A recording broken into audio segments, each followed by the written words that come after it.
Comment করা হয়েছিল, মানে আইডিটা হ্যাক হয়েছিল। তো আমারও মাথাটা একটু গরম ছিল, মানে মানুষ আশেপাশের মানুষ কি করছে আমাকে উস্কাইয়া দিছে।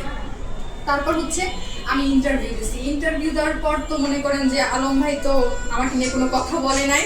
তো বিষয়টা আমার ভালো লাগছে যে যেখানে আলম ভাই আমাকে নিয়ে কোনো কথা বলে নাই, তো সেখানে তাকে নিয়ে আর দ্বিতীয়বার কোনো ইন্টারভিউ দেওয়া আমার ঠিক হবে না। তবুও অনেকে আমাকে ফোন দিছে ইন্টারভিউ দেওয়ার জন্য, আলম ভাইকে নিয়ে কথা বলার জন্য, কিন্তু আমি যাইনি।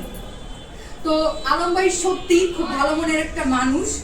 তো আমার আর আলম ভাইয়ের মধ্যে কোনো ঝামেলা নাই, আমাদের ভিতরে সমস্যার সমাধান হয়ে গেছে, আমাদের মধ্যে এখন কোনো ঝামেলা নাই। কি বলেন, আছে না? ইনশাআল্লাহ আপনারা সবাইকে ভুল বলবেন না, মানুষ বলতে ভুল হয়।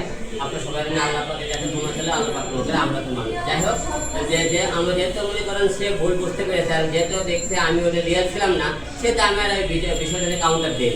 এই হিসেবে আমরা আমার সাথে অনেক আগে থেকে কাজ করে সাথে ভালো সম্পর্ক। আশা করি সামনে আমরা দুদিন আবার কাজ করবো, আপনারা সবাই আমাদের দোয়া রাখবেন।